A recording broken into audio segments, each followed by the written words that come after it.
Ciao comrades, latest PS Vita Homebrew is here. There is a lot to talk about. Let's get cracking! And let's begin with the latest releases. First one being Desert Golfin, ported by Rinne. He's back in a swing of things, cause first 5 of new ports were done by him. So, Desert Golfin, it is a very simple, minimalistic video game with addictive gameplay. It takes place in an endless side-scrolling desert, and you are using one finger to determine direction and power of hitting the ball. If you are into golfing games, might be worth trying out. You're gonna need Android game files for this one, alongside VPK, to make it work. This holds true also for second port, Freeways. In fact, it holds true for all of them. So, Freeways, it is a real-world traffic management simulator. You gotta create roads by dragging fingers from one point to the other, and you gotta do it the most efficient way and without creating a collapse. This one is not as exciting as port number 3, EnBornX. It is a side-scrolling shoot-em-up with focus on giant boss battles.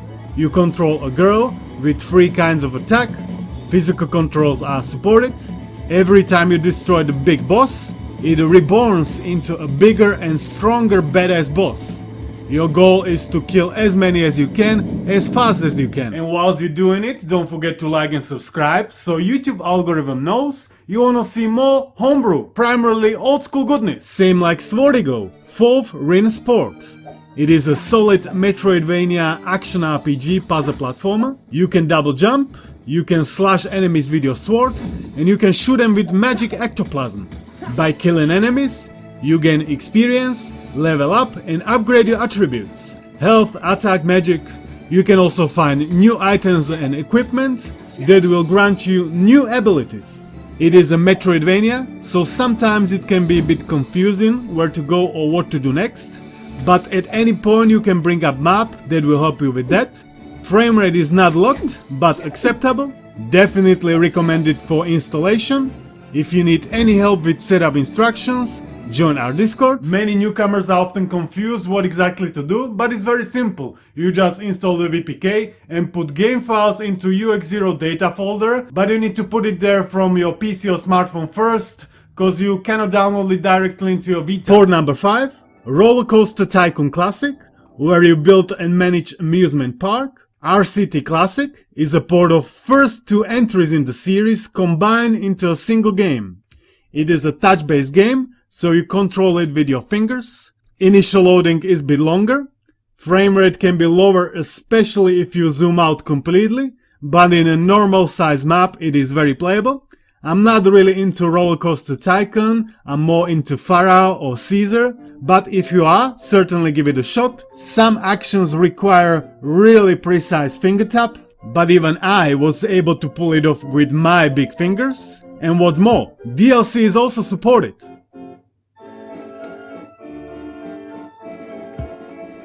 Don't forget, Rinne has also released a Dreamcast port of Soul Calibur, well, in its Android version. Still hell of fun, it is a must install. And also Jet Car Stunts 2.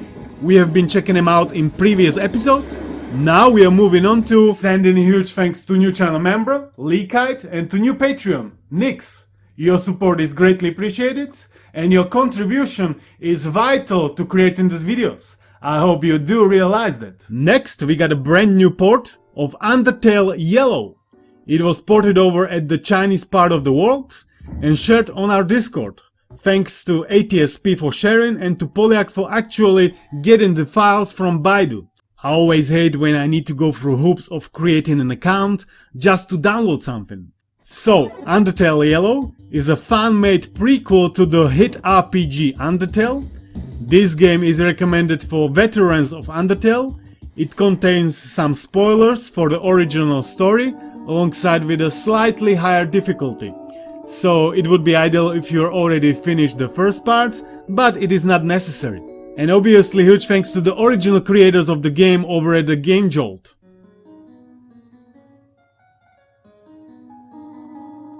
Undertale Disbelief also originated in there. I believe this game is not completely finished, but if you are a hardcore Undertale fan, certainly give it a shot. And how you can give it a shot? Simply go, download it, extract it, put into UX0 app folder, app, not data, then open Vita shell, triangle, and refresh live area. Job done. Now to the updates. eFootball 2024 received smaller one, with Saudi Arabia teams added to the game, as well as the new look of the main menu. Wipeout Rewrite received some fixes and support for new high-resolution intro that looks stunning. Patnos has released Night in the Woods and golfing over it at the Vita DB, which is good because it makes it a little more future-proof, I guess. If I would make a Vita port, I would also definitely want to release on Vita DB. Next, we got a video where SD to Vita authenticated as legitimate game cards. That means when he plugged in SD to Vita, which is adapter for microSD card, Vita recognized it as an official legitimate game card, which is interesting. So when is the MIG Vita coming? I'm not exactly sure if that's possible, but I'm sure something good might come out of it, cause you know, more options, more possibilities. I would also like to share one not exactly latest, but interesting mod nonetheless. If you ever wanted to play Crazy Taxi Fair Wars with fully licensed original soundtrack, Offspring and everything, you can do it easily with this modded ISO for Adrenaline that was shared on our Discord. There is the Crazy Taxi Classic Android port. I believe that one has original music too, but Crazy Taxi 2 is only available via Fair Wars. So get it running today, cause it's the better one, in my humble opinion. Next, we got this spreadsheet from Rinne's Twitter.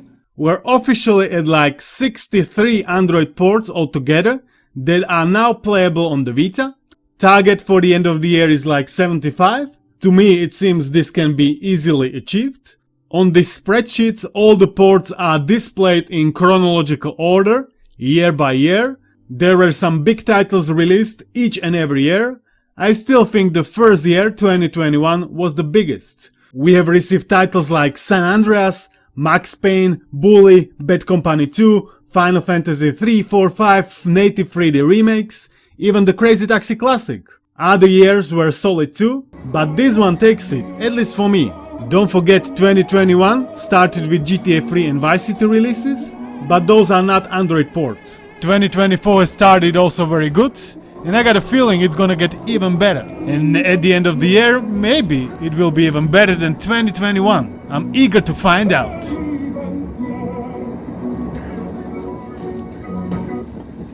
Last but not least, we got an update from Glintwine. He shared a video of first time getting in game with the port of Modern Combat 3 for PS Vita. Controls were messed up, rendering half broken, FPS low, still truly impressive progress that required dozens of hours of work. In the next post, he shared a picture with proper rendering, which happened thanks to Rinne's graphics debugging efforts. Amazing update. I like when progress is being made. If you wanna support Glintwine's endeavors importing Modern Combat 3, plus also other Android games to PS Vita, I'm leaving his PayPal link down below. Thanks to you for watching, thanks to members and Patreons for support. Čago belo, šilenci!